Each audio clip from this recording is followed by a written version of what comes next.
paz do Senhor, meus irmãos. A paz do Senhor, professor Márcio. Paz do Senhor, professor Fabiano, alunos e alunas da Escola Bíblica Dominical. Pela graça de Deus, estamos aqui mais uma vez para estudar mais uma lição da nossa querida Escola Bíblica Dominical. E vamos aí dando prosseguimento, né, professor Márcio, aos estudos desse primeiro trimestre de 2022, onde estamos estudando aí o tema A Supremacia das Escrituras, a inspirada, inerrante e infalível Palavra de Deus. E chegamos aí à lição de número 8 já, professor Márcio. Maravilha. Mais uma lição abençoada aí que vamos estudar, né, a respeito da Bíblia Sagrada. E o tema que nós vamos estudar dessa lição de número 8 é: a lei e os evangelhos revelam Jesus. Verdade. Que bênção, né? A Bíblia, né, professor Márcio, fala aí de um Deus que se revela. Desde o começo, Deus aí já se revela para o homem. Sim. E a maior expressão, professor Márcio, de revelação de Deus foi através do ato da encarnação do seu Filho, Jesus Cristo. Ali nós vimos Deus andando no meio dos homens. A maior revelação de Deus é através de Jesus Cristo. Maravilha, é isso mesmo. Interessante, professor Fabiano, que a revelação de Deus, ela é progressiva. Então ele não soltou toda a revelação de uma vez só, né? A primeira revelação de que haveria de nascer o Salvador está em Gênesis 3:15. Exatamente. E aí depois ele vai progredindo com os profetas e com os patriarcas, com os profetas, então é uma revelação progressiva. Exatamente. E esse nosso Deus, professor Márcio, ele tem aí satisfação, né? Sim. Ele tem prazer, ele tem alegria em que o seu povo o conheça. Então essa revelação aí, gradativamente, como o professor Márcio já destacou, né? Para que o povo cristão venha ao conhecimento de Deus, né? Venha ao conhecimento para conhecer também os seus propósitos para as nossas vidas, né? Para ele se fazer conhecido em nosso meio. Tanto que lá em Jeremias 9:24, Deus aí disse que a glória do homem consistia em conhecer esse Deus, né? Vou fazer essa leitura desse versículo, professor Márcio. Jeremias 9:24 diz assim, ó: mas o que se gloriar, glorie-se nisto, em me conhecer e saber que eu sou o Senhor, que faço beneficência, juízo e justiça na terra, porque destas coisas me agrado, diz o Senhor. Então Deus se agrada que o homem o conheça. Exato. E precisamos conhecer mais profundamente o nosso Deus, né? É verdade. E tem só um jeito, né? Nós estamos repetindo toda a aula aqui. Exatamente. É lendo a Bíblia Sagrada. Exatamente. É estudando a Bíblia, sabendo interpretar a Bíblia. É aí que vai chegar ao conhecimento de Deus. Verdade. Não tem outro caminho. Não. Tem várias pessoas aí que querem procurar outros caminhos aí, que diz que vão conhecer Deus, mas não. O único caminho mais certo é através da Bíblia Sagrada. Que é a revelação que Deus nos deixou aqui, ó. Já estudamos a respeito da história da Bíblia, todo o processo, né, que foi feito, né, o cânon sagrado, né, os livros que foram separados. Nós estudamos aí durante todo esse trimestre, até a Bíblia chegar em nossas mãos do jeito que ela é, né? Quantas pessoas, quantos imperadores, quantos reis, né, tentou aí destruir a palavra de Deus, mas ela está aqui em nossas mãos. E é a forma que Deus se revela a nós. Isso prova que a Bíblia é um livro do céu, não é da terra. É verdade. É um livro do céu que ficou para nós. Exatamente. Inspirado. Deus inspirou os autores, nós já falamos sobre isso. Eles escreveram e esse livro ele é mantido, guardado por Deus. Exatamente. Porque se fosse uma obra humana, professor Fabiano, não estaria mais aqui. Não, com certeza não. Com certeza, mas como uma obra divina, vai estar aqui conosco eternamente. Eternamente, verdade. O próprio Jesus falou, né? Passarão os céus, passarão a terra, mas a minha palavra não passará. Não passará. E está aqui em nossas mãos, graças a Deus. Mas toda a Bíblia, professor Márcio, tem aí como tema principal a pessoa bendita de Jesus Cristo. Sim, verdade. De Gênesis a Apocalipse, a Bíblia fala, tem o seu personagem principal, que é Jesus. Nós encontramos Jesus em todos os livros da Bíblia. Nos 66 livros da Bíblia, nós encontramos Jesus, né, professor Márcio? Sim. Inclusive no livro de Esther, que não usa, não fala o nome de Deus, mas ela aponta para Jesus também, o libertador. Jesus é aquele que veio para salvar.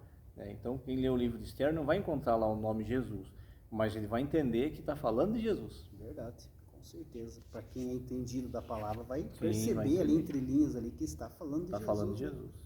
Através ali do livro de Esther também. Mas aqui, com relação à nossa lição, né, a lei e os evangelhos revelam Jesus, né?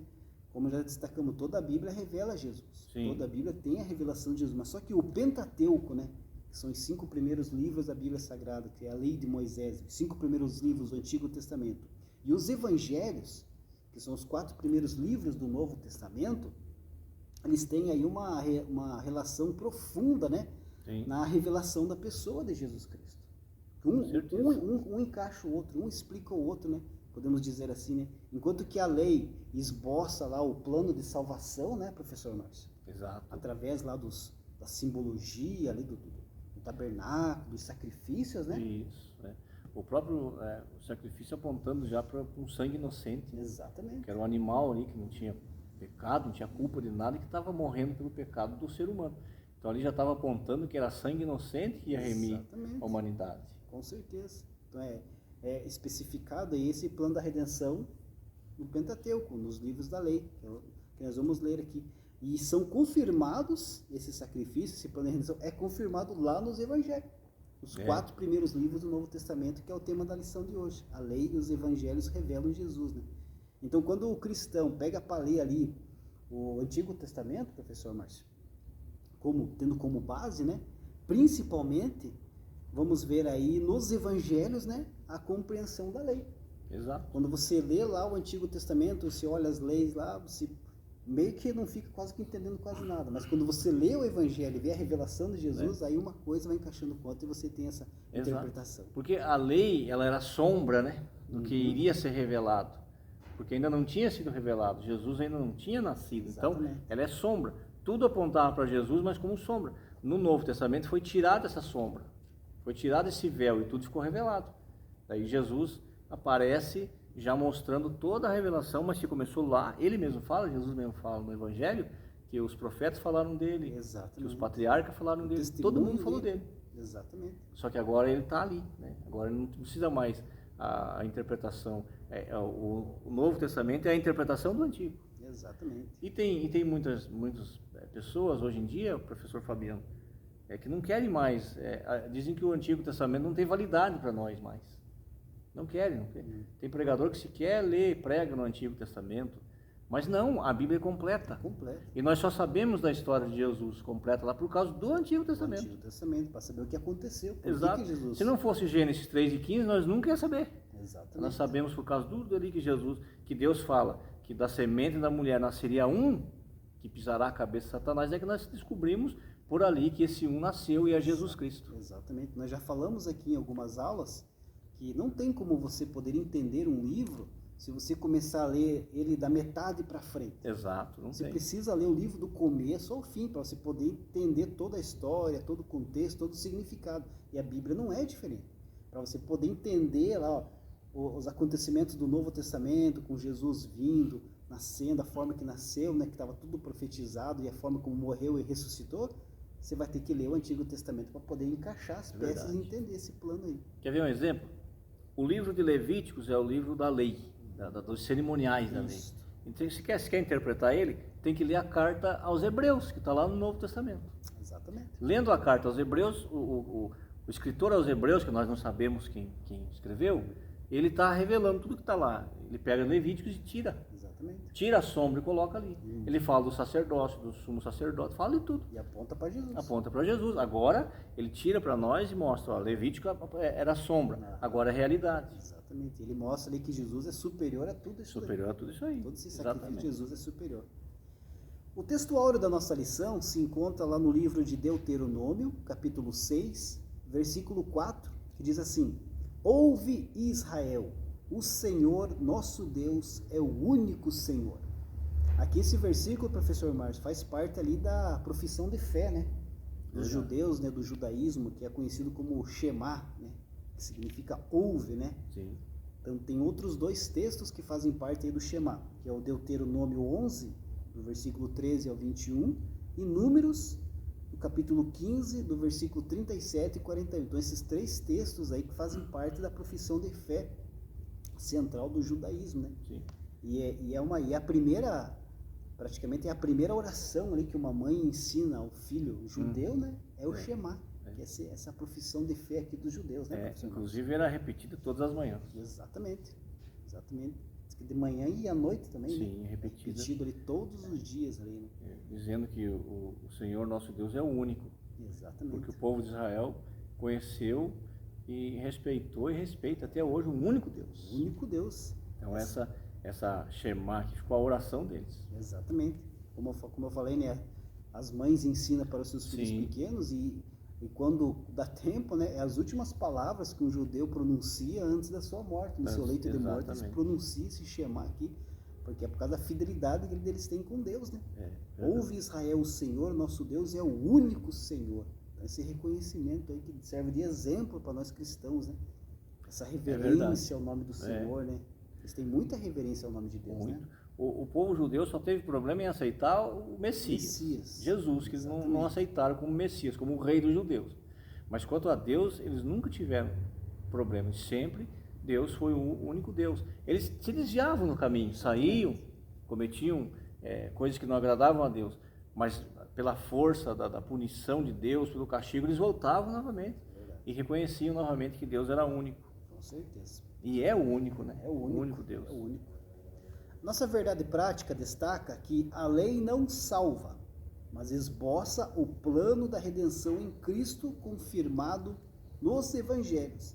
A Bíblia deixa muito claro, né, professor Márcio, que a salvação não é pela guarda da lei. Não. A salvação é através de Jesus Cristo. Isso. Através do sacrifício vicário de Jesus Cristo, pelo sangue derramado na cruz. Exato. Que através da fé, de nós crermos em Jesus, que nós vamos obter a nossa salvação. Não é pela guarda da lei. Não. E nenhum ponto da lei deve ser aí como base para a salvação. Né, professor? Exatamente. A lei, como diz Paulo em Gálatas, ela serviu como um aio, ou seja, um pedagogo, um professor, que levou o povo até chegar à graça. Exatamente. Até chegar à nova aliança, até chegar a Jesus. Então a lei conduziu. Por quê? Porque a lei ela colocou em ordem. Você imagine uma cidade, uma casa, ou qualquer reunião sem ordem. Como é que fica, né? Exatamente. Então precisa de ordem. Então a lei ela veio para pôr a ordem, apontando para Cristo. Exatamente. Mostrando que o homem sempre foi pecador, mas que o pecado dele tinha jeito. Pela lei, ele é arquivado pelo sangue do animal. Verdade. Aí através da nova aliança, o pecado é tirado pelo sangue de Jesus. Exatamente. João Batista, quando viu Jesus indo batizar, ele disse: eis o cordeiro que tira o pecado do mundo. Tira o pecado, exatamente. E ele não falava com um animal, um cordeiro, ele olhou para Jesus e fez essa comparação, por quê? Porque Jesus é o Cordeiro de Deus, a Bíblia chama de Cordeiro de Deus. Exatamente. Ele pegou todos os nossos sofrimentos, todos os pecados e foi quietinho para o matadouro, foi lá para a cruz para morrer quieto, ele não revidou. Então era assim que um cordeirinho agia também, quando era levado ao matadouro. Verdade. Por isso a comparação.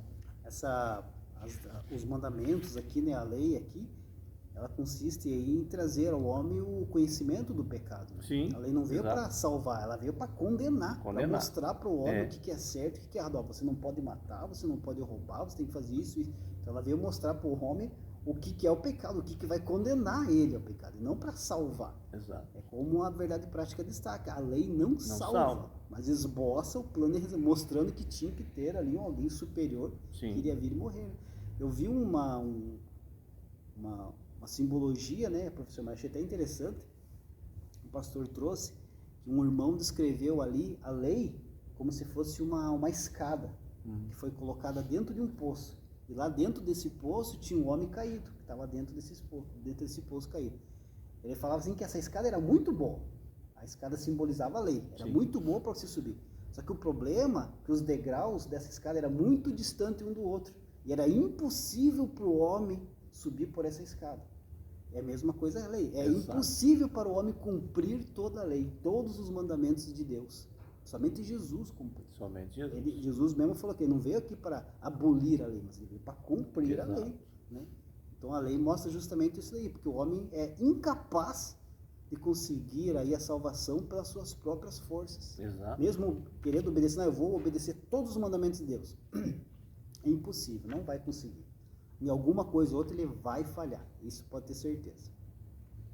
É verdade. E como já foi falado, a lei não foi anulada. Jesus aqui veio cumprir e cumpriu, né? O único que pode cumprir aí todos os mandamentos, todos os preceitos que estão descritos na lei. Os objetivos da nossa lição de hoje é apontar que a lei era transitória e esboçava o plano da redenção em Cristo, afirmar que os evangelhos são boas novas do reino de Deus e da salvação em Cristo, e ressaltar que a lei não salva, mas a obediência ao evangelho transforma as vidas. A introdução aqui da nossa lição diz assim: a lei e os evangelhos pertencem respectivamente ao Antigo e ao Novo Testamento. São livros sagrados de origem divina que integram o cânon das Escrituras. Possuem igual autoridade como regra de fé e prática, porém com funções distintas. Os preceitos e as narrativas da lei têm aplicações nos evangelhos. Na lição de hoje, estudaremos a relação entre o Pentateuco e a mensagem de Cristo. Aqui, no meio da introdução, destaca aqui, né, professor Márcio, que possuem, tanto o Antigo como o Novo, possuem igual autoridade como regra de fé e prática, porém com funções distintas, né? Como nós estamos vivendo aí na Nova Aliança, né, na época da Nova Aliança, no Novo Testamento, o Antigo Testamento, ele é importante, continua sendo importante para nós, não podemos jogar ele fora, deixar de lado, como o professor Márcio falou, que tem muitos pregadores aí que não gostam de pregar no Antigo Testamento, ele é muito importante, né, professor Márcio? E é interessante também, professor Fabiano, uma das diferenças da lei e da graça, porque a lei, ela trabalhava muito com a coisa objetiva, sabe? Então tinha que ver para aquilo se transformar num pecado, numa punição. A graça, Jesus veio para mostrar para o homem o que ele tem por dentro. Jesus mostra para mim, para você, o que nós temos aqui dentro. Então a graça, ela age mais no subjetivo. Um exemplo prático. A lei dizia que se fosse pego uma mulher, um homem fosse pego lá em ato de adultério, tinha que ser levado para o sacerdote para ser apedrejado. Jesus disse o quê? Se com os teus olhos se desejar no teu coração, já adulterou, já pecou. Então veja, ele sai do campo do objetivo e vai para o subjetivo. Para mostrar para o ser humano que é dentro dele que está o problema. Que é na mente dele que está, e não fora. Então uma das diferenças da lei é que a lei precisava de prova objetiva. A graça não. A graça já está ali, é no pensamento, é na mente do ser humano que já está o problema. Ficou mais difícil, né? Pois é, se analisar bem, ficou mais difícil, porque a lei poderia ser, se não tivesse prova, testemunhal aqui de prova, não tinha. Agora não, agora é entre nós e Jesus. Mas por isso chama-se graça, né? Então ele derramou essa graça, esse favor sobre a nossa vida. Mas a lei, a graça de Cristo, ela não vai por visão, ela não vai porque viu, ela vai pelo que sentiu. Exatamente. Aqui como regra de fé, né? Tanto o Antigo como o Novo Testamento tem as são importantes os dois igualmente, né, como regra de fé. Só que daí a lição coloca aqui como regra de prática, em relação aí a essa chamada de regra de prática, professor Márcio, o Antigo Testamento ele é importante aí no que diz respeito aos conceitos morais, né? Que são tratados na lei. Isso é muito importante, né? Só que nós, como servos de Cristo, como cristãos, nós não devemos ali reproduzir aquelas regras cerimoniais que tem lá no Antigo Testamento, né? Aquelas cerimônias, aqueles rituais lá, era para os israelitas, o povo daquela época, não para os nossos dias que nós vivemos aí na época da graça, né? Então não devemos querer reproduzir. Paulo, quando ele tinha seus embates com os judaizantes, que iam lá e queriam pôr o peso da lei em cima do cristão gentil, Paulo disse, olha, a circuncisão física foi para nós, judeus. Agora a circuncisão para os gentios é a circuncisão do coração. É o que nós falamos aqui. Agora não é objetivo, não tem que ver, agora tem que sentir, agora é mudar o pensamento, mudar o entendimento da pessoa. Então, veja, professor, se pegarmos os 10 mandamentos e pegarmos o sermão do monte, lá de Mateus 5, 6 e 7, nós vamos ver ali um paralelo dos dois trabalhando junto, a lei e a graça. Mas nós vamos ver uma diferença. Ali Jesus fala assim, bem-aventurado é o pobre de espírito. Para a lei, um judeu pobre de espírito é uma pessoa desprezada pelos outros. Eles não queriam nada com ele. Como é que eu vou confiar num judeu que é pobre de espírito? Mas Jesus estava explicando, agora é por dentro. Você tem que estar em paz dentro de você para essa paz estar por lá de fora. Não adianta você representar para a sociedade que você é uma coisa, mas você sabe que dentro não é. Então Jesus veio para curar e mostrar o homem por dentro. Exatamente. Nós podemos dizer então que o Antigo Testamento ele explica o Novo Testamento, sim, né? Sim. E o Novo Testamento completa o Antigo Testamento. Jesus não mudou nada, ele mudou o conceito, só ele mudou o jeito de ver as coisas. Com certeza. Mas continua a mesma coisa. Só que ele mudou, ele falou, não, ao invés de você apontar para o outro, aponte para você primeiro. Exatamente.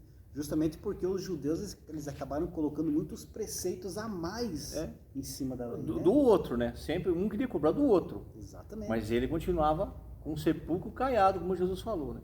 Por fora bonito, mas por dentro cheio de imundície. E é isso que Jesus veio mostrar para ele. Não adianta nada vocês falarem que vocês estão cumprindo a lei se fazem coisas piores. Exato. Isso aí. É mais ou menos isso aí que Jesus estava falando. Então nós precisamos aí servir a Deus, a Jesus de coração. Amando o próximo, sim, obedecendo aos mandamentos ali que Jesus nos deixou, para podermos aí seguirmos aí firmes nessa caminhada aí que nós temos, que é longa ainda, né, professor? É verdade. Não devemos desistir nunca, porque Jesus não desistiu de nós. Sim. Para permanecermos aí e termos aí a nossa coroa lá no final lá da nossa carreira, né? Ponto 1 da nossa lição: o Pentateuco, a lei de Deus. O subtópico 1, os 5 livros da lei. Pentateuco é uma palavra que deriva de 2 termos gregos, penta e teucos, que significa 5 volumes. Trata-se do conjunto formado pelos 5 primeiros livros do Antigo Testamento: Gênesis, Êxodo, Levítico, Números e Deuteronômio. No texto hebraico, e pelos judeus ainda hoje, estes volumes são denominados de Torá, com o sentido de instrução, ensino, direção. A totalidade do Pentateuco é identificada nas páginas da Bíblia Sagrada como a lei de Moisés, a lei de Deus e a lei do Senhor. Então, professor Márcio, para os judeus, né, como nós já destacamos em várias aulas aqui, né, quem é aluno da Escola Bíblica Dominical sabe, né, por eles não terem ali reconhecido Jesus como o Messias, né, como o Senhor Jesus como o Messias prometido ali, pelas profecias do Antigo Testamento, sim, o nosso Novo Testamento que nós temos em mãos não é válido para os judeus. Eles não consideram o Novo Testamento como um livro divino. Porque eles aguardam ainda o Messias prometido. Exatamente. Eles aguardam, para nós já é uma revelação, já veio, nós já aceitamos, nós já estamos desfrutando da paz, de tudo que Jesus nos deu, mas eles ainda estão aguardando. Estão aguardando. Então a Bíblia deles lá é apenas o Antigo Testamento. Sim. O nosso Antigo Testamento aqui é a Bíblia hebraica, é a Bíblia que eles usam lá. E essa Bíblia hebraica, ela é dividida em 3 partes, né? Uhum. A primeira parte, que é a Torá, sim, que são aqui, que a lição vai destacar aqui os 5 livros da lei, que exato, é o Pentateuco, né, professor Márcio? Aí nós temos também ali a outra parte que é conhecida como Nebiim, que são livros dos profetas, né? Sim. Tem aqui no nosso Antigo Testamento, como profetas maiores e profetas menores. Sim. E a outra parte da Bíblia hebraica é a Ketubim, que são os livros ali, os livros poéticos, né? E os livros históricos, que nós temos aqui também no nosso Antigo, sim, Testamento. Entre eles Salmos, né? Salmos, Provérbios, Jó. Então todos esses livros fazem parte da Bíblia hebraica. Você vê que tem essa diferença, né? Porque eles não consideram o Novo Testamento aí divino, porque eles não reconhecem Jesus, exatamente, como Messias, né? Por isso que a Bíblia hebraica é apenas o nosso Antigo Testamento. Além aí da Bíblia hebraica, eles têm outros lá, tem o Talmud, que é o livro das tradições. Didaquê, que é um livro também que era escrito lá, logo depois que o último apóstolo morreu, foi contado. É um livro de tradição, de história, que era contado como aconteciam as coisas. Uhum. E também é um livro que os judeus se baseiam nele também.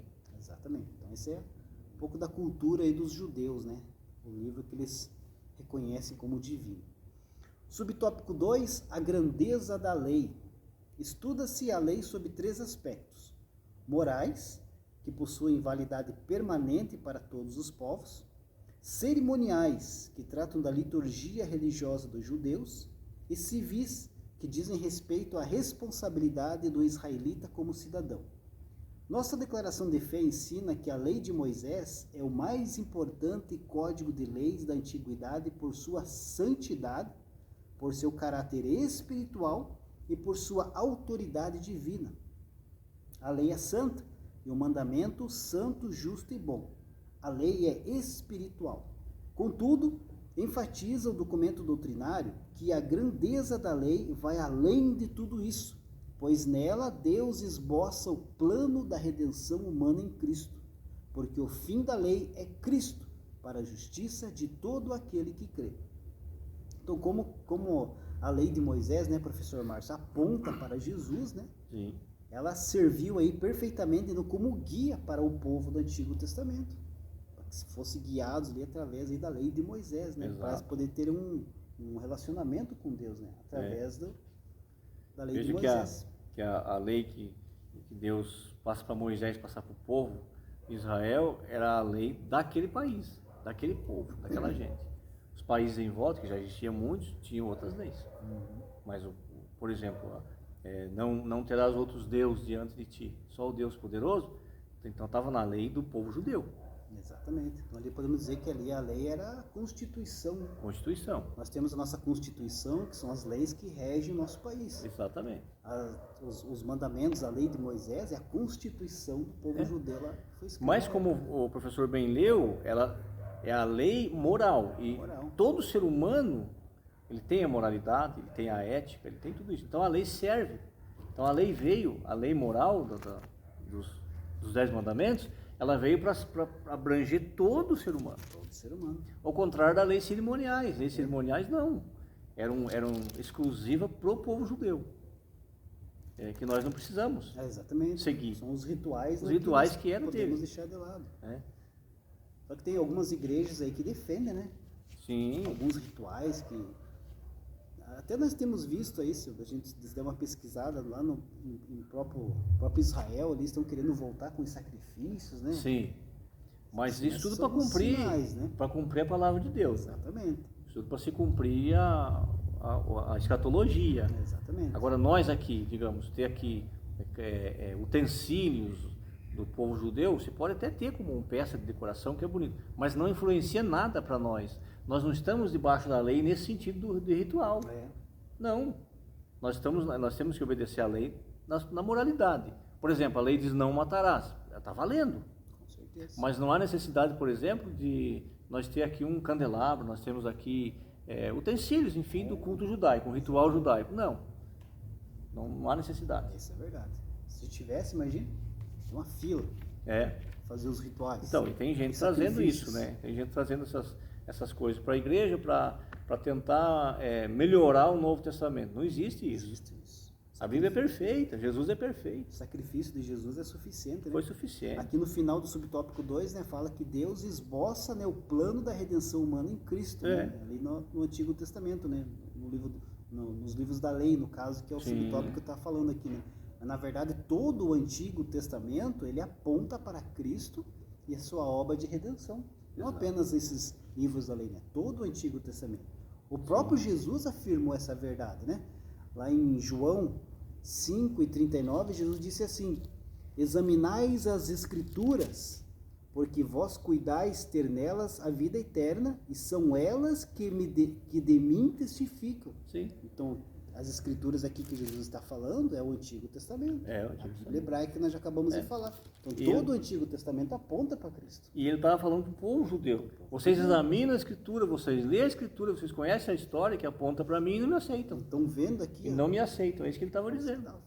Então, eles examinam para ser salvo, mas não aceitam o Salvador. Exatamente. Então, todo o Antigo Testamento aponta para esse Com plano de redenção aí de Jesus Cristo. Subtópico 3, a lei e a fé cristã. A Escritura afirma que a função da lei era transitória. Ela foi dada para revelar o pecado e demonstrar a necessidade da graça. E assim serviu de aio para nos conduzir à redenção em Cristo. A lei encerrou a humanidade debaixo do pecado. Desse modo, ninguém pode ser salvo pelas obras da lei, como nós já destacamos aqui. Nesse aspecto, a obra de Cristo nos resgatou da maldição da lei e nos deu vida mediante o Evangelho. Cristo, o único sem pecado, cumpriu a lei e inaugurou a dispensação da graça. Agora, livres da lei, vivemos debaixo da graça divina, e todo aquele que permanece em Cristo não vive pecando. Isso quer dizer, não vive pecando. Significa que o pecado não é uma rotina na vida do cristão, né, professor? Mas o pecado é um acidente de percurso. Não significa que ninguém mais vai pecar. Não. Todo mundo vai continuar pecando. Só que na vida do cristão que serve a Jesus e vive em Jesus, o pecado é um acidente de percurso, né? Ele não pode ser premeditado, né? Aquele pecado pensado antes. Eu saio de casa pensando que eu vou pecar. Com certeza. Já preparando. É isso que está dizendo. Aqui fala, né, que Paulo falou aqui a respeito da maldição, né, da lei, né? Aqui Paulo não estava dizendo que a lei era maldita, né? Só que a maldição era o quê? Que você não cumprisse toda a lei. Se você colocasse a disposição de cumprir e não cumprisse, ia ser maldito. Sim. Não que a lei era maldita, mas aquele que não cumprisse a lei era maldito. Tinha essa maldição, né? Outro texto do apóstolo Paulo que também é muito confundido, é aquele, a letra mata, mas a letra que ele está falando que mata é a letra da lei, não é de ler a Bíblia. Exatamente. É a letra da lei, porque já tinha sentença lá. Se foi pego em desacordo, tal, traz e vai ser apedrejado. Exatamente. Então a letra já estava escrita. Por isso que Paulo vai dizer que agora a lei foi escrita no coração, não é mais com letras frias. Então, tanto a maldição que o professor falou, como a morte aqui da letra, não tem nada a ver com leitura e com estudo bíblico, não. É verdade. Ele está dizendo assim, a letra da lei mata. Se você não obedecer, vai morrer. O que não podemos, tem que deixar bem claro, né, professor Márcio, a respeito da lei, que nós já falamos no começo da aula e vamos repetir agora, é que a lei não salva ninguém. Não. Através da lei nos é dado aí o conhecimento do pecado. Exatamente. O apóstolo Paulo disse lá em Romanos 3:20, ele disse assim: por isso nenhuma carne será justificada diante dele pelas obras da lei, porque pela lei vem o conhecimento do pecado. Então, através da lei nós temos o conhecimento. Paulo declara que ninguém será declarado justo, né, apenas por obedecer à lei. Pois se ela fosse aí suficiente, né, se fosse reconhecido justo, não seria necessário Jesus ter vindo e morrido. Bastasse aí cumprir toda a lei. Exatamente. O sacrifício de Jesus não tinha necessidade nenhuma, né? Mas como nós já falamos, é impossível para o ser humano aí conseguir cumprir todos os mandamentos. Não. Que não são apenas os 10 mandamentos, né, professor? Não. Os 10 já não cumprem. Né? Tem muita gente que se confunde, são só 10 mandamentos, não são apenas 10. Não. Tem vários preceitos, são 613 ao todo aqui, preceitos, né? Que você tem que cumprir, não é apenas os 10. Por exemplo, professor Fabiano, tem um pessoal aí que guarda o sábado. Mas eles guardam o sábado, não tem nada a ver com a liturgia do judeu. Porque ele guarda o sábado, ele só não vai trabalhar no sábado. Mas ele assiste TV, ele vai no cinema, ele vai na praia, ele vai passear, ele vai não sei aonde, ele vai em todo lugar. O judeu era diferente. Ele não podia andar mais que 1,5 km por aí, era uma distância que ele tinha que ir. Ele não podia passar daqui. Era um dia reservado exatamente para o descanso e para pensar sobre o pecado, sobre as coisas. Então, não adianta guardar uma coisa só e ainda não fazer bem feito. Eu vi uma explicação a respeito desse 1 km aí, né? Uma defesa que foi feita, não é 1 quilômetro, 1 quilômetro lá na época dos judeus, então você pode andar mais do que 1 quilômetro, desde que seja no lugar que você vai adorar a Deus. Então você pode ir lá para a praia, né? Mas desde que você vai adorar a Deus. Você pode ir lá no parque passear, desde que vai... Deu uma saidinha ali, Sim. Né? Deu uma saidinha ali. Mas não é isso que a Bíblia ensina, Exatamente. Né? Então se é para guardar, guarde tudo, guarde bem, mas não vai conseguir. Por isso que veio a graça. Exatamente. Porque pela lei ninguém seria salvo. Nós já falamos aqui desde o começo. A lei ela veio para mostrar o pecado e arquivar. Ele foi para um arquivo, mas ele estava lá. Exatamente. Agora Jesus veio para tirar. E aí, como disse aqui, quem vive em Cristo não vive pecando. Ou seja, não vive com o pensamento para pecar. Exato. Agora acontece, né? O pecado involuntário acontece, mas nós pedimos perdão, consertamos aquilo ali e seguimos em frente. Com certeza. Essa é a diferença aí da nossa fé cristã para fé dos judeus lá através da lei, né? Tem essa diferença bem grande, né?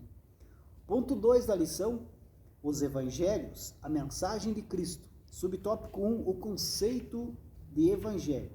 O termo evangelho tem origem no grego evangelium, com significado de boas novas. Refere-se à mensagem do reino de Deus e da salvação por meio de Cristo. Seus autores são chamados de evangelistas, que significa portadores de boas novas. Os 3 primeiros, Mateus, Marcos e Lucas, são chamados de sinóticos, porque são semelhantes entre si. Os sinóticos registram especialmente o ministério de Jesus na Galileia. O quarto evangelho, João, tem peculiaridades próprias e enfatiza o ministério de Cristo na Judéia. Ressalta-se que, embora retratada de modo distinto, a mensagem dos evangelhos é única.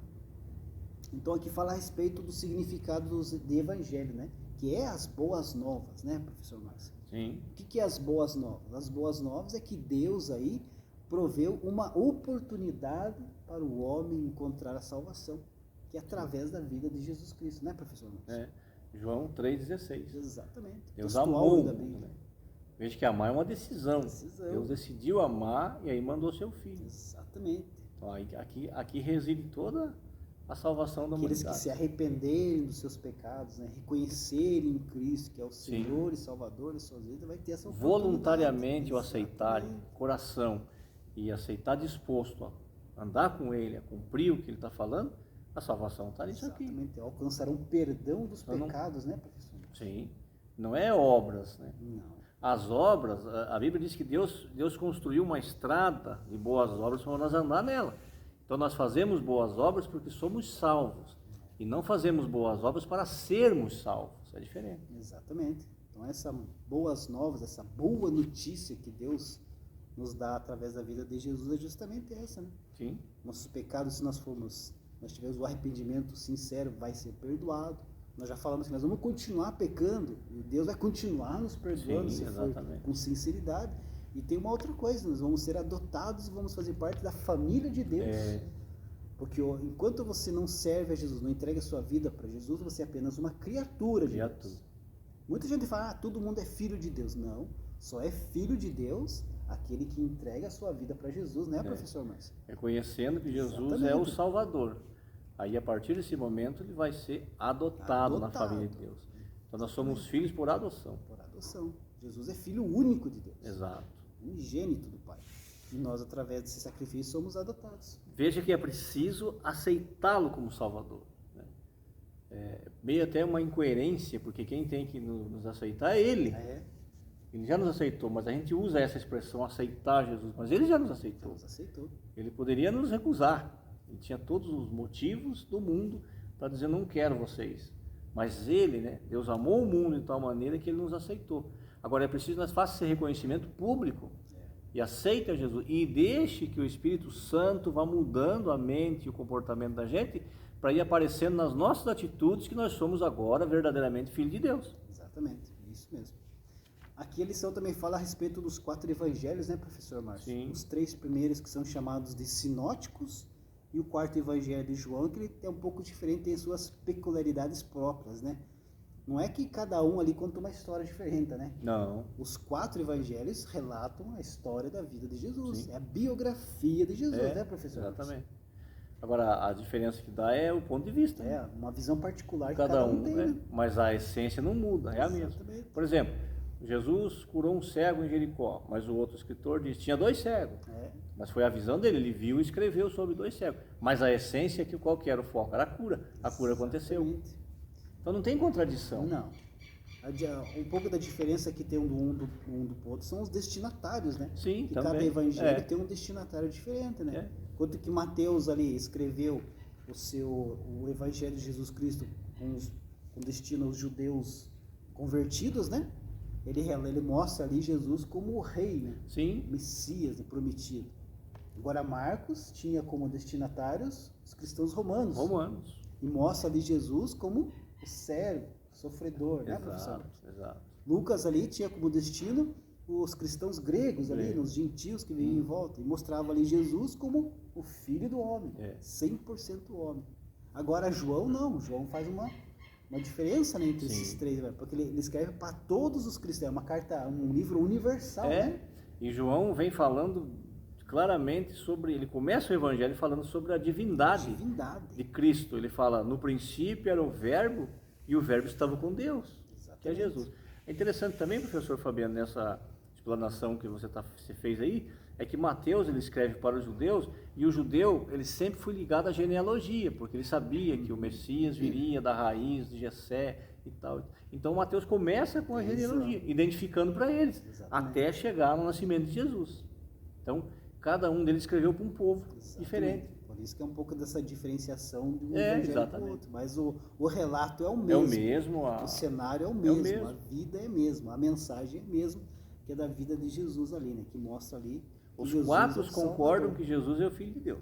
Desses quatro, mais teológico e profundo é o João. É o João, o Evangelho exatamente. de João, que traz a divindade, mostrando que Jesus é 100% Deus, né?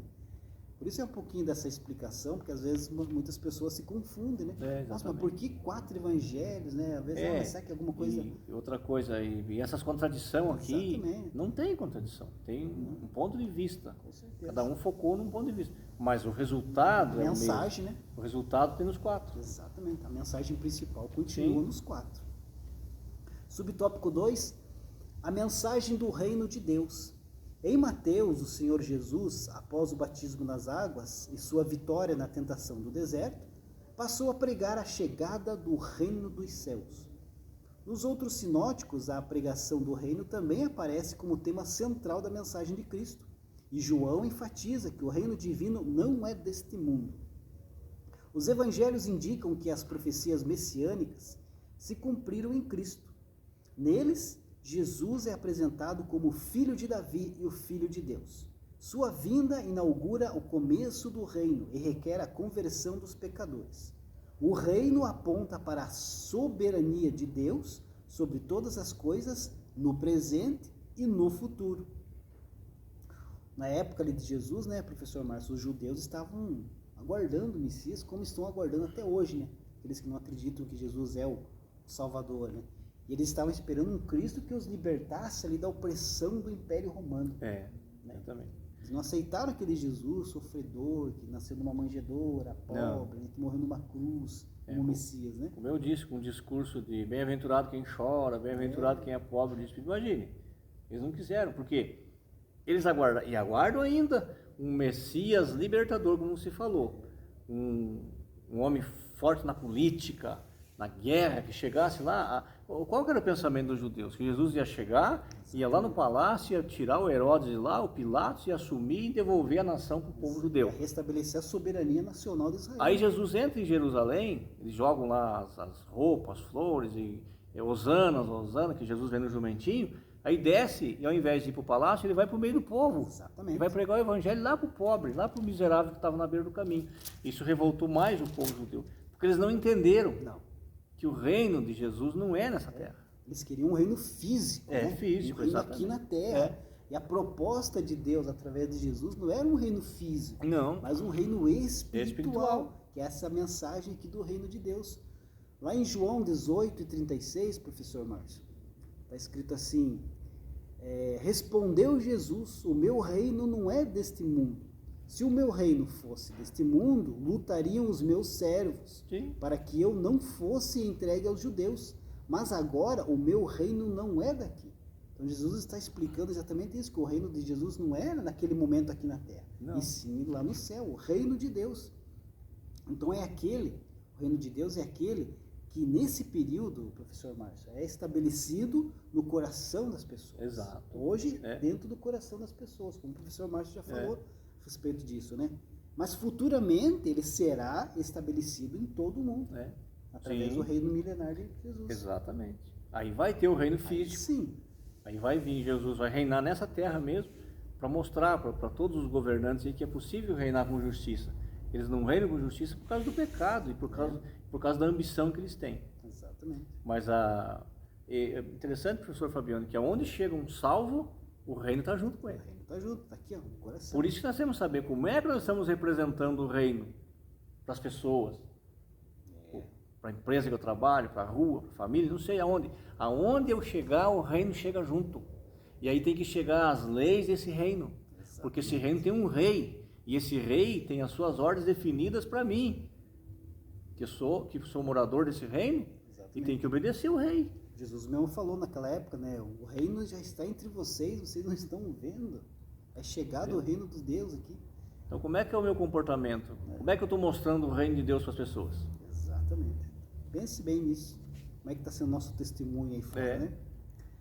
Subtópico 3, a mensagem da salvação. Nos evangelhos, Jesus é identificado por 3 títulos principais: Salvador, Cristo e Senhor.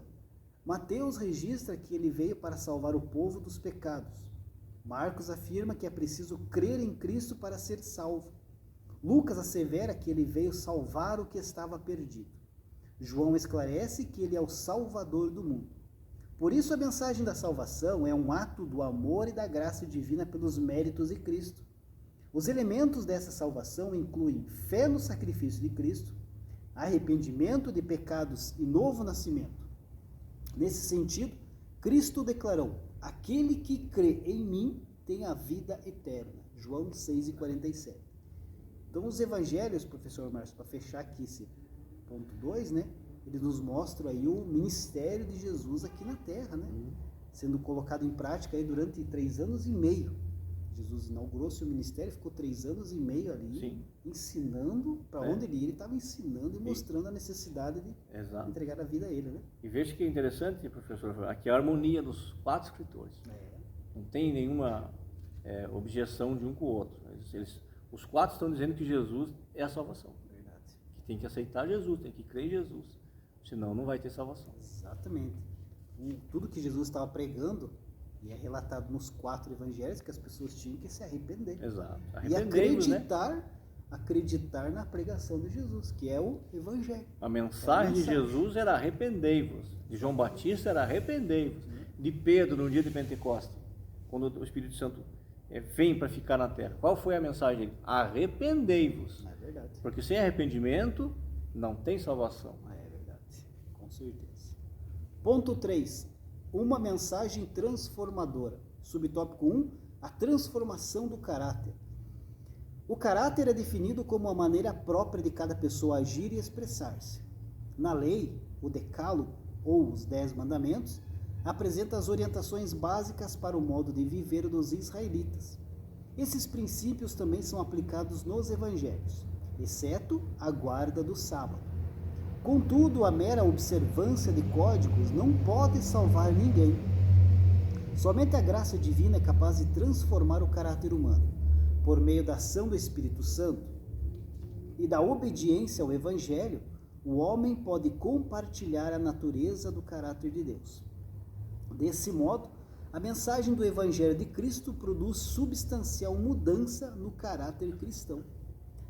O apóstolo Paulo, o professor Márcio, ele afirmou que a transformação de vida ocorre quando quando nós renovamos o nosso entendimento, né? Nós já estudamos em aulas passadas, ou seja, quando nós estabelecemos em nossa vida aqueles valores que estão aqui estabelecidos pela palavra de Deus. É verdade. Né? Nós deixamos ali aqueles valores que nós tínhamos nossa vida passada e os valores que estão aqui na palavra de Deus nós estabelecemos em nossa vida. Aí há uma renovação, exatamente. Uma transformação.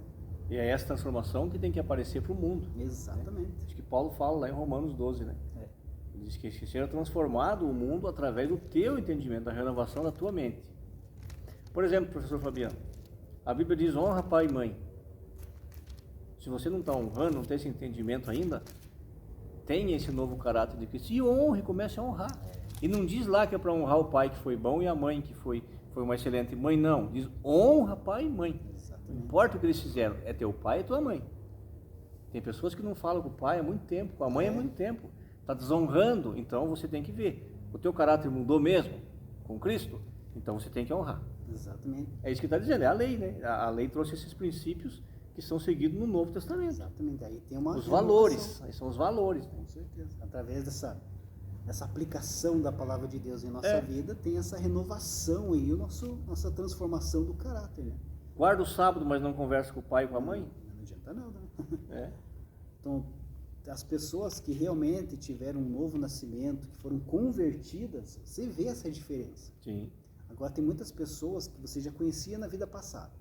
Aí entrou para a igreja, mas você vê que não teve essa mudança, então elas não tiveram esse entendimento aqui de aplicar, né? Não nasceram esses valores aí na sua vida. Não teve mudança de caráter. Então tem que ver se realmente a pessoa foi transformada ou não, né, professor? É verdade. Aqui na metade do subtópico 1, né, diz aqui que esses princípios, né, no caso os princípios dos 10 mandamentos, que está destacando aqui, ó, também são aplicados nos evangelhos, que Jesus veio falar, né? Nós já comentamos um pouco aqui, né? Só que na verdade, na realidade, o Senhor Jesus, ele elevou, né, Exato. o nível aí o nível dos mandamentos de Deus, né? Como nós já tínhamos destacado aqui na aula de hoje, né? Ele elevou esses mandamentos num outro patamar, num nível mais alto, mais difícil, né, professor? Exato. Olha um exemplo aqui, ó, Mateus 5, versículo 27 e 28, Jesus disse: ouvistes que foi dito aos antigos, não cometerás adultério. O professor Mar já destacou na aula. Era a lei, os antigos, né? Aí Jesus disse: eu, porém, vos digo que qualquer que atentar numa mulher para cobiçar, já em seu coração, cometeu adultério com ela. Olha a diferença. Ele passou a responsabilidade direta para nós. Exatamente. Entendeu? Agora é você mesmo que vai ter que julgar a tua atitude. Você que vai ter que ver, porque agora é aqui, é dentro. Exatamente. A lei era fora. Então, se pudesse escapando, tá tudo bem. Enquanto não fosse pego no flagrante, estava tudo bem. Tudo bem. Mas agora com Cristo, não. Ele está vendo, ele já está dizendo, está lá, e agora é você que tem que fazer esse julgamento aí, se está certo ou não. E tem muita gente que diz que agora, vivendo na época da graça, é tudo mais fácil. Jesus já morreu, é tudo mais fácil. Olha que Jesus elevou esses princípios. Né? São os mesmos princípios, só que Jesus elevou, está em outro nível, em outro patamar, como dizia aí, né? Tem um outro versículo que diz que na lei lá você tinha que odiar uma pessoa, tinha que ser visto isso. Aí Jesus falava, só de você achar que essa pessoa é um louco, você já é réu do inferno, que está julgando o outro já. Então a graça, ela nos trouxe esse perdão transbordante. Mas se você for analisar bem, ela é mais rigorosa do que a lei. Verdade, bem mais rigorosa. Ela não exige sacrifício, ela não exige nada disso, mas ela é rigorosa porque, repito, nós estamos falando aqui, ela trabalha de dentro para fora. Verdade, e tem que mostrar. Tem que mostrar. A minha transformação de dentro tem que ser vista por fora, pelas pessoas. Aí que vem a transformação do caráter, que é a mensagem do Evangelho. E Jesus disse também a Nicodemos que aquele que não nascer de novo não vai nem ver o reino de Deus, quanto mais entrar. Então ele precisa nascer de novo e se manter esse novo nascimento. Verdade. Porque às vezes a pessoa nasce de novo, mas ele não colabora. Aí ele né? Nasce uma criança, professor Fabiano, deixa ela aí sem mamar, sem nada, o que vai acontecer com ela? Ela vai morrer, ela vai definhando até a morte. Então tem crente assim, ele começa bem, mas ele não dá perseverança naquilo. Aí ele começa a achar que não, que a Bíblia está muito pesada para ele, precisa mudar. Então tem que ver se nasceu mesmo de novo e se deu prosseguimento nesse nascimento. É o que a lição está dizendo. Quando a pessoa já encontra algum erro na Bíblia, não é a Bíblia que tem que mudar, é a pessoa que tem Começa que mudar. a pôr a Bíblia sobre suspeita, tome cuidado. Já está bem longe já, né? É verdade. Bem longe da casa de Deus. Subtópico 2, a restauração da família. Na lei, a dissolução do casamento era permitida por qualquer motivo. Essa concessão banalizava a união conjugal e provocava rupturas na família. Nos evangelhos, Cristo ensina que o propósito divino para o casamento é a união indissolúvel entre um homem e uma mulher. Esse ensino é enfatizado com as seguintes palavras: o que Deus ajuntou, não separe o homem. Mateus 19:6. As exceções são justificadas em casos de morte, infidelidade e deserção do lar pelo descrente. E mesmo nas situações de traição e abandono, a mensagem cristã apresenta o perdão e a reconciliação como atitudes preferíveis, né? Então nós precisamos sempre levar em consideração, professor Márcio, que o casamento é uma aliança, né?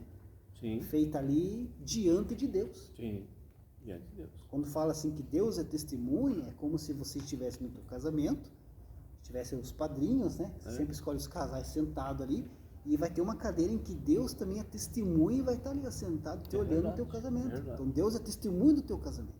Então tudo aquilo que você prometer ali e falar, você tem que cumprir. É uma aliança feita diante de Deus. Diante de Deus, é verdade. E quando você deslizar, quando você cometer um deslize, Deus vai estar ali olhando para você. Você assumiu um compromisso diante de mim. Então cumpre esse compromisso, né, professor Márcio? Hoje usa-se muito a incompatibilidade de gênio. Não dá, e separa, né? E deixa.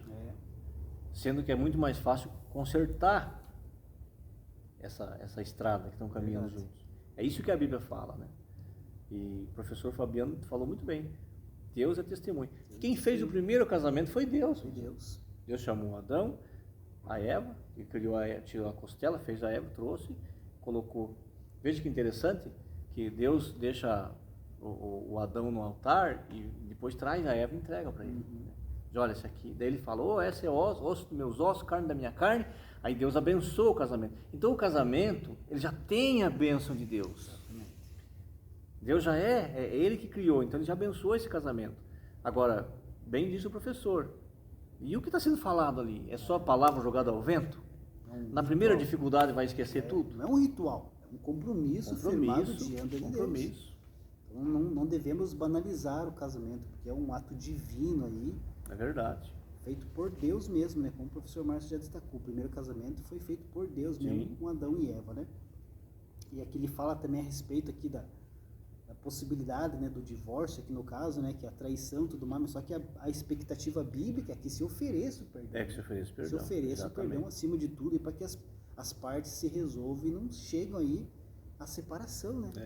Para manter o casamento. Jesus disse para as pessoas, quando foram perguntar, ele falou, olha, Moisés dava a carta de divórcio por causa da dureza do coração de vocês. Exatamente. Como você falou, a perspectiva cristã é que tenha, que o coração seja o perdoador. Exatamente. Então, não é porque mas tem aqui uma exceção na lei, aqui na Bíblia, que consente aqui que eu vou me divorciar. Mas e cadê o coração primeiro? Cadê o perdão? Exatamente, deixou de lado, né? Subtópico 3, a regeneração da sociedade. E os que separam por idade?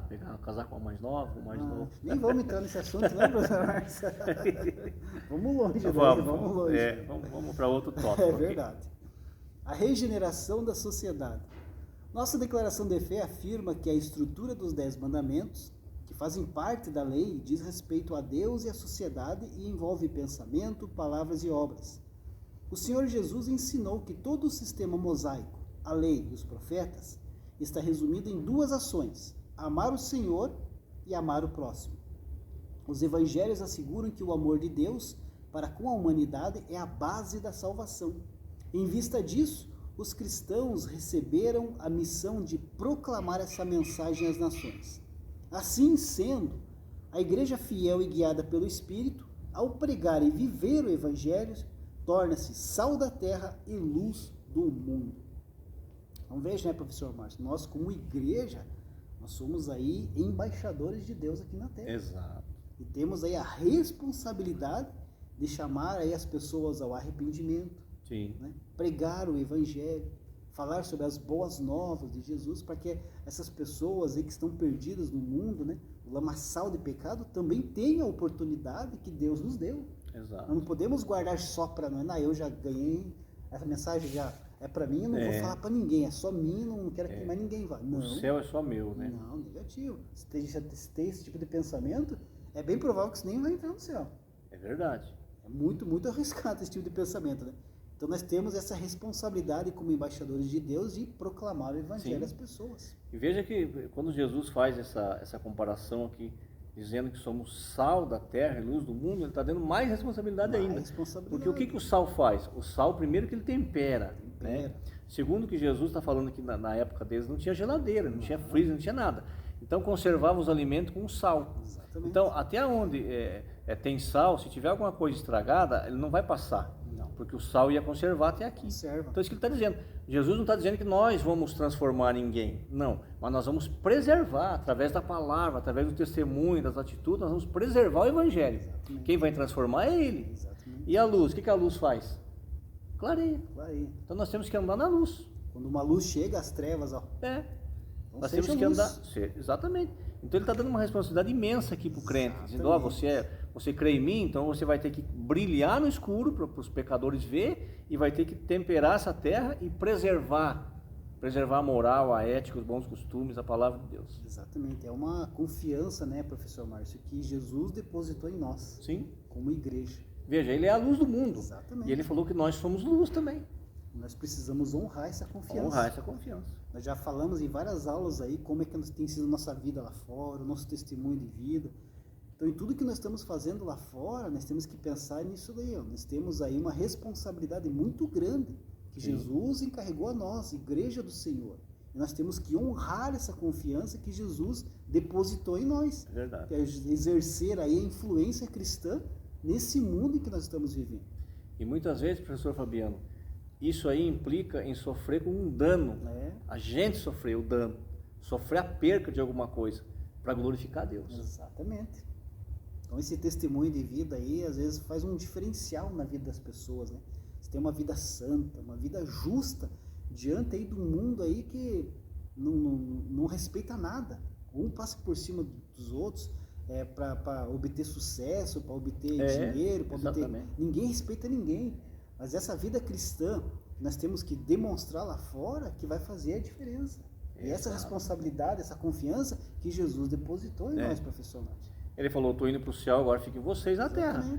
Vamos fazer isso aqui, vocês vão ser luz e sal. Continue. Eu vou estar com vocês, mas vocês têm que me obedecer. Exatamente. Tem uma frase, professor Fabiano, que eu gosto muito, que diz assim, que é melhor ter calo no joelho do que ferida no coração. Porque você está com dúvida de alguma coisa, ore mais um pouco. Não vai tirar satisfação do que aconteceu, vai orar mais um pouco, que Jesus vai te esclarecer. Com certeza. Através da nossa influência na sociedade, você pode ter certeza que ela vai ser regenerada.